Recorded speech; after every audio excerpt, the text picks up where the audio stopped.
नमस्कार दोस्तों, सुमित भारद्वाज क्लासेज में आप सभी का फिर से स्वागत है। भाई जैसे कि आप सभी को पता है, हम केवीएस के लिए स्टार्ट कर चुके हैं अपनी तैयारी। इससे पहले मैं 4 टॉपिक डाल चुका हूँ। आज हमारा टॉपिक नंबर 5 रहेगा। तो इससे पहले हम कई क्वेश्चन कर चुके हैं। तो सबसे पहले हम देखते हैं जो आज हम टॉपिक करने वाले हैं वायुमंडल का। उसके अंतर्गत जो प्रीवियस ईयर का पेपर हुआ था हमारा 2019 में, कितने क्वेश्चन पूछे गए। सबसे पहला क्वेश्चन तो पहला ही पूछा गया, जो कि बिल्कुल ईजी है, आप सभी को आता भी है और छोटे बच्चों को भी आता है। पर ये आता तो टॉपिक के अंदर ही है कि वायुमंडल में पाए जाने वाले नाइट्रोजन गैस के लिए सही कौन सा है। तो आप सभी को पता है भाई, 78% तो इसका राइट आंसर हो जाएगा। तो एक क्वेश्चन तो ये आ गया आपके इस टॉपिक से। और एक क्वेश्चन आपका यहाँ से ये बना भाई 149, जो कि पृथ्वी तथा इसके वायुमंडल में जल का संधारण किस निम्नलिखित तत्वों के समूह में सम्मिलित करता है।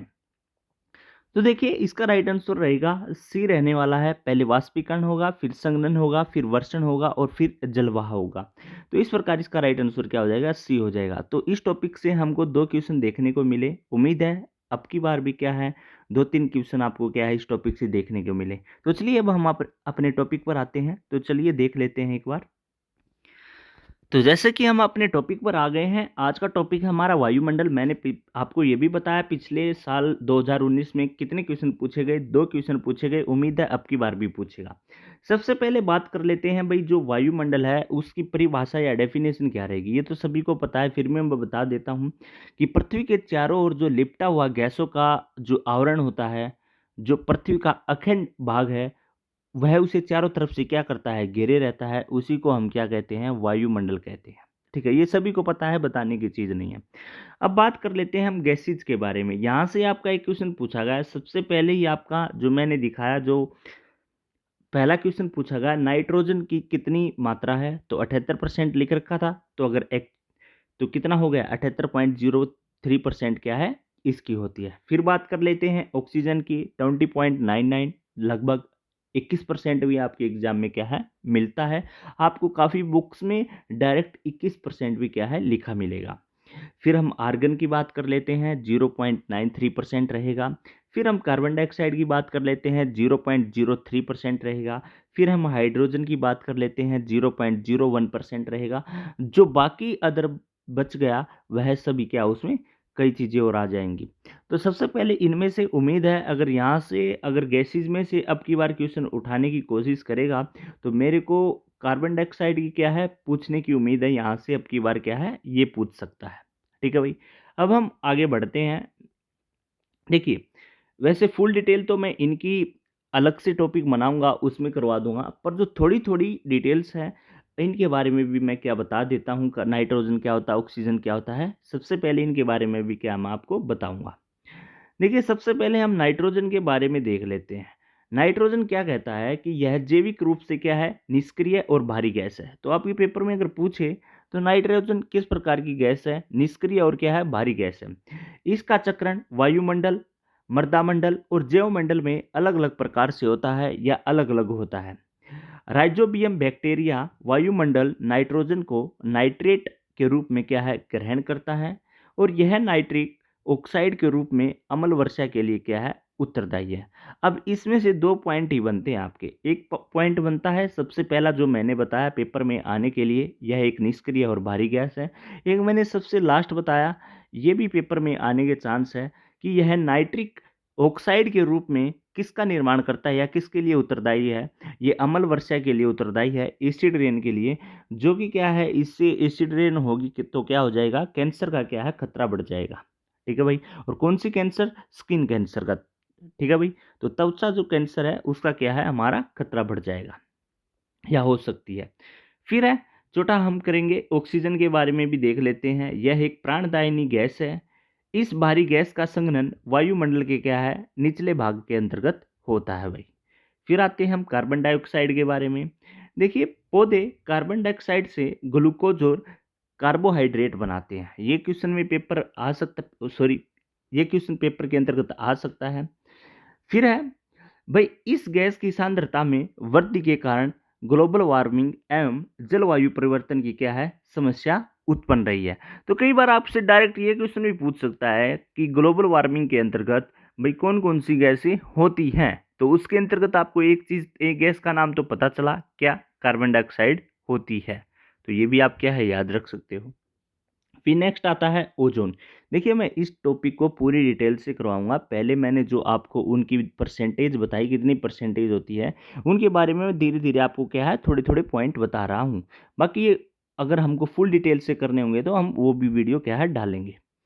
फिर है ओजोन। ओजोन के बारे में पहले मैं बता देता हूं कि वायुमंडल में अति अल्प मात्रा में पाए जाने वाले ओजोन का सर्वाधिक 20 से 35 किलोमीटर की क्या है ऊंचाई पर होता है। यह क्या करती है, जो सूर्य की आने वाली अल्ट्रावायलेट किरणें हैं, मतलब कि जो पैराबैंगनी किरणें हैं, उनको क्या है रोकती है।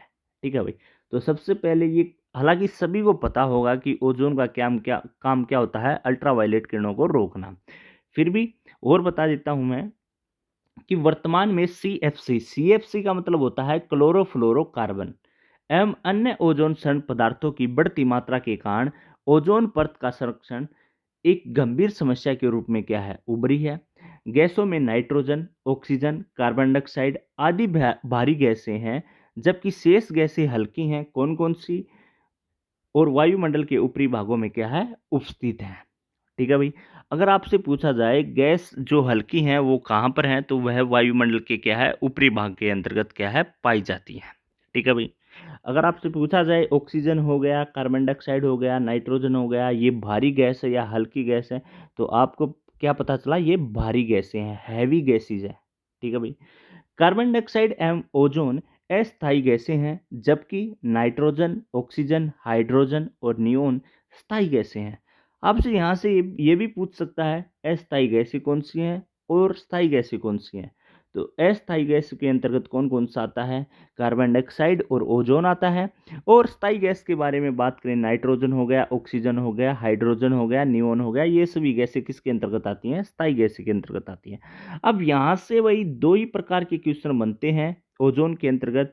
ये क्या करती हैं, सबसे जो कॉमन क्वेश्चन है वो तो आप सभी को पता है कि अल्ट्रावायलेट किरणों को क्या है रोकती हैं।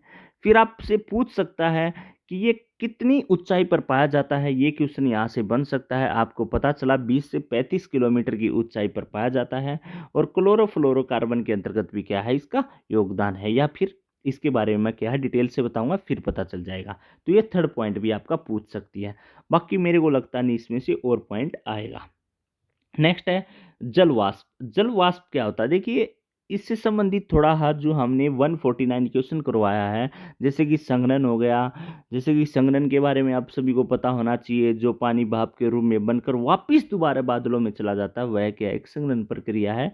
तो इस प्रकार से थोड़ा मैं जल वाष्प के बारे में भी बता देता हूं आपको। देखिए वायुमंडल में 4% जल वाष्प की मात्रा सदैव क्या है विद्यमान रहती है। जल वाष्प की सर्वाधिक मात्रा भूमध्य रेखा के आसपास और कम मात्रा पाई जाती है ध्रुवों के पास। मतलब कि जो जल वाष्प होता है, अगर सबसे ज्यादा की बात करें तो वह भूमध्य रेखा पर होता है भाई। अगर सबसे कम की बात करें तो वह ध्रुवों पर होता है। तो आपको ये क्वेश्चन क्या है पूछ सकता है, तो ये क्वेश्चन भी आपका अच्छा है। आपके क्वेश्चन पेपर में डायरेक्ट आएगा कि जो जल वाष्प की मात्रा है सबसे ज्यादा कहाँ पर पाई जाती है। आपको ऑप्शन देगा ध्रुवों पर, या फिर भूमध्य रेखा पर, या फिर मकर रेखा पर, और कुछ भी आपकी क्या ऑप्शन दे सकता है। तो आपको एक सिंपल क्वेश्चन पता होना चाहिए, सबसे ज्यादा भूमध्य पर, सबसे कम कहाँ पर, ध्रुव पर पाई जाती है। भूमि से 5 किलोमीटर तक की ऊंचाई वाले वायुमंडल में समस्त जलवाष्प का 90% क्या है भाग होता है। देखिए जो अगर हम जमीन से या पृथ्वी से बात करें, उसके 5 किलोमीटर तक ऊंचाई वाले भाग पे ही क्या है जलवाष्प 90% पा जाता है भाई। ठीक है। जलवाष्प सभी प्रकार के संघनन संघनन के बारे में बता चुका हूं, और इससे रिलेटेड क्वेश्चन आया 149 में, इसलिए मैंने ये क्या है टॉपिक ऐड किया। एवं वर्षण संबंधी मौसमी घटनाओं के लिए क्या है जिम्मेदार होता है। ठीक है भाई। और वायुमंडल में जलमंडल का 0.001% भाग क्या है सुरक्षित रहता है। ठीक है भाई। तो इसके बारे में मैंने कई चीजें बताई। संघनन मैंने बताया क्या होता है, वाष्पीकरण आप सभी को पता है, कोई भी क्या है लिक्विड क्या है द्रव में बदलना या भाप में बदलना। ठीक है भाई, भाप के अंतर्गत बदलना, ये चीजें मैंने बताई आप सभी को। नेक्स्ट देख लेते हैं धूल कण। धूल कण क्या होता है, देखिए सबसे पहली बात तो जो धूल कण होता है इसको हम एक नाम और देते हैं जिसको हम बोलते हैं एरोसोल। तो धूल कण को हम एरोसोल भी बोलते हैं। और धूल कण सौर विकिरण के परावर्तन और परिकर्ण द्वारा ऊष्मा क्या है अवशोषित करते हैं। ठीक है भाई। परिकर्ण के कारण आकाश का रंग नीला होता है और सूर्योदय और सूर्यास्त के समय दिखने वाला रंग धूलकण की ही क्या है देन है। मतलब कि जब हमारा जो सूर्य अस्त होता है या उदय होता है तो जो उसका रंग दिखाई देता है वह किसके कारण कलर दिखाई देता है, वह धूलकण के कारण ही दिखाई देता है। अगर आपकी इसकी थोड़ा डिटेल्स में और जाएंगे तो उसमें आपको पता चल जाएगा कि किस प्रकार से, कई बार आपके पेपर में आता भी होगा कि सूर्यास्त के समय ऐसा दिखाई देता है और सूर्य मतलब कि उदय होता है तब ऐसा दिखाई देता है, वो किसके कारण होता है। ठीक है, ये भी आपको पता चला। और आकाश का रंग नीला किसके कारण होता है ये भी आपको पता चला कि परिकर्ण के कारण होता है। हालांकि ये लेंस वाला टॉपिक हम उसमें ये भी करवाएंगे, पर हालांकि यहाँ भी आपको क्या है पता चल गया। देखिए, उषा काल एवं गोधूलि की तीव्रता एवं उसकी अवधि के निर्धारण में धूल कणों की प्रमुख भूमिका होती है। ये क्या है आपके लिए कोई इंपॉर्टेंट पॉइंट नहीं है। धूल कण एवं धुएं के कण आर्द्रताग्राही नाभिकों का भी कार्य करते हैं। ये भी आपके पेपर में नहीं आएगा। धूल कणों का सर्वाधिक जमाव उपोष्ण एवं औद्योगिक क्षेत्रों में एवं न्यूनतम जमाव ध्रुवों के निकट पाया जाता है। ये भी क्या है आपका क्वेश्चन नहीं आएगा। हालांकि आपको मैंने ये पॉइंट बता दिए हैं, आप वैसे एक बार पढ़ सकते हैं, हालांकि ये पेपर में आने वाले नहीं है। पेपर में यही आएगा कि इसका नाम क्या है। ठीक है, और ये क्वेश्चन आपका काफी बार पूछा जाता है, ये तो कॉमन क्वेश्चन है। आकाश का रंग नीला क्यों होता है और वो रंग क्या है सूर्य का, किसके कारण दिखाई देता है। ठीक है भाई। नेक्स्ट आते हैं, अब आते हैं हम लेयर्स के बारे में। लेयर के बारे में किसके, वायुमंडल की लेयर के बारे में। सबसे पहले मैं इनकी डेफिनेशन पर जाने से पहले आपको मैं एक टेबल दिखाता हूं। चलिए उस टेबल पर ले चलता हूं आपको। देखिए, ये टेबल आपके सामने है और इस टेबल के में क्या है, ये नीचे आपको क्या है पृथ्वी दिखाई दी है, अर्थ दिखाई दी है। ठीक है, तो जैसे ही आप इसके ऊपर जाओगे तो यहाँ पर आता है ट्रोपोस्फेयर। इनके नाम आपको इंग्लिश में याद होने जरूरी हैं, क्योंकि कई बार क्या है हिंदी वालों को क्या है दिक्कत हो जाती है और कई बार क्या होता है हिंदी में देके वह इंग्लिश में क्या है नाम पूछ लेता है। देखिए, सबसे पहले ये अर्थ है, अर्थ से ऊपर आता है हमारा ट्रोपोस्फेयर, फिर आता है स्ट्रेटोस्फेयर, फिर आता है मेजोस्फेयर, फिर आता है थर्मोस्फेयर, फिर आता है एक्सोस्फेयर। तो हमको एक बात पता चली कि पृथ्वी के सबसे नजदीक नजदीक क्या है, ट्रोपोस्फेयर, मतलब कि जिसको हम सौर मंडल बोलते हैं। और सबसे लास्ट में क्या है भाई, बाह्य मंडल। ठीक है, तो ये चीज हमको क्या है इस टेबल से पता चली। इसमें मैं एक दो चीजें और बता देता हूँ आपको धीरे धीरे। देखिए, जैसे कि यहाँ पर आपको दिखाई दे रहा होगा भाई, बलून दिखाई दे रहा होगा। ठीक है, पैसेंजर प्लेन दिखाई दे रहा होगा। ये कितने किलोमीटर तक होता है ये भी आपको यहाँ पर लिख रखा है मैंने। 0 से 10 मिलेगा आपको, 0 से लेकर 10 किलोमीटर मिलेगा, पर लगभग ये 0 से लेकर 12 से 18 किलोमीटर क्या है हो सकता है। ठीक है भाई। और जैसे कि स्ट्रेटोस्फेयर हो गया, देखिए जो भी मौसमी घटनाएं है ना वो इसके अंतर्गत होगी। मौसमी घटनाएं किसके अंतर्गत होगी, ट्रोपोस्फेयर के अंतर्गत होगी। ठीक है, और जो स्ट्रेटोस्फेयर हो गया इसमें हमारी होंगी भाई क्या कहते हैं वायुयान के लिए। ठीक है, ये वायुयान के लिए। देखिए, मैं एक टेबल और आपको यहाँ से दिखा देता हूँ। देखिए, यहाँ पे आपका क्या है क्लियर हो जाएगा। देखिए, एक्सोस्फीयर किसके लिए हो गया, सैटेलाइट के लिए हो गया। ट्रोपोस्फीयर किसके लिए हो गया, देखिए ये बादल वगैरह लिख रखे हैं आपको दिखाई दे रहा होगा, ये हो गया हमारा क्या है मौसमी घटनाएं के लिए। स्ट्रेटोस्फीयर किसके लिए हो गया, एयरक्राफ्ट मतलब कि वायुयान के लिए हो गया। तो यहाँ पर क्या है आप देख सकते हैं एक बार। तो अब हम आते हैं अपने टॉपिक पर। एक बार इसका आप स्क्रीनशॉट ले लीजिए और इसका भी ले लीजिए। ठीक है, चलिए अब हम अपने टॉपिक पर आते हैं। आपने जैसा कि उस आकृति में देखा कि सबसे पहले पृथ्वी से ऊपर क्या आता है, सौर मंडल आता है, ट्रोपोस्फेयर आता है। तो इसके बारे में मैं थोड़ा आप बता देता हूँ। देखिए, ट्रोपोस्फेयर नामक शब्द का प्रयोग सबसे पहले तीजरांस डी बोर ने सर्वप्रथम किया था। और वायुमंडल इस सबसे निचली परत का भार संपूर्ण वायुमंडल का 15% है। ये आप सबको पता है, जो हमारी पृथ्वी है ये उसका सबसे पहले मतलब कि सबसे निचला भाग किसका आता है, वायुमंडल, इसका सौरमंडल का आता है। तो इसका लगभग 15% भाग है। धरातल से इस पर्वत की औसत ऊंचाई 10 किलोमीटर है। मैंने बताई आपको कि 0 से 10 या 18 तक भी मान सकते हो, कई बुक में आपको 10 भी मिलेगा, 12 भी, 18 तक तो मान सकते हो, ठीक है। भूमध्य रेखा पर ऊंचाई 18 किलोमीटर और ध्रुवों पर आप 8 से 10 किलोमीटर है, ठीक है भाई। तो इसलिए जो हमारा 0 से 10 या मैंने 18 लिखा, तो इसलिए मैंने लिखा है क्योंकि भूमध्य रेखा पर इसने मैंने साफ साफ यहाँ पर नोट किया गया है, आपको अलग अलग भी बताया 18 किलोमीटर होती है और ध्रुवों पर 8 से 10 किलोमीटर रहती है, ठीक है भाई। ग्रीष्म ऋतु में इस स्तर की ऊंचाई में वृद्धि होती है और शीत ऋतु में इसमें क्या है, कमी पाई जाती है भाई।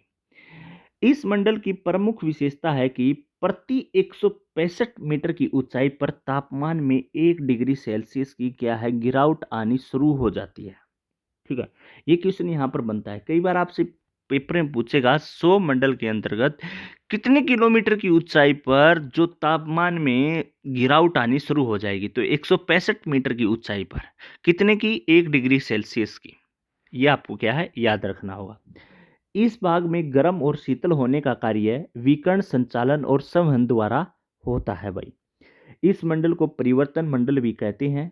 समस्त मौसमी घटनाएं इसी मंडल में घटित होती हैं। ये पॉइंट क्या है, एक पॉइंट तो यहाँ से बनता है, ये एक पॉइंट यहाँ से पेपर में आने वाला बनता है, ये एक पॉइंट बनता है ये कितनी ऊंचाई पर पाया जाता है, एक पॉइंट ये बनता है सबसे नजदीक पृथ्वी के कौन सा है, ठीक है।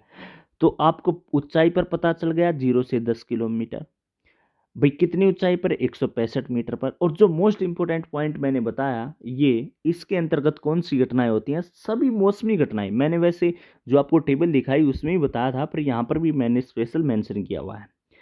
इस मंडल की एक और विशेषता है, इसके भीतर ऊंचाई और वृद्धि के साथ वायु वेग में भी क्या है, वृद्धि होती है। फिर है नेक्स्ट, इसके बारे में थोड़ा और पढ़ लेते हैं। एक होता है शोभ सीमा, जिसको हम बोलते हैं ट्रोपोपोज। देखिए शोभ मंडल और समताप मंडल को अलग करने वाली 1.5 किलोमीटर की मोटे संक्रमण को हम ट्रोपोपोज या शोभ सीमा को बोलते हैं। शोभ सीमा ऊंचाई के साथ तापमान का गिरना बंद हो जाता है। इसकी ऊंचाई भूमध्य रेखा पर 17 से 18 किलोमीटर होती है, ठीक है भाई।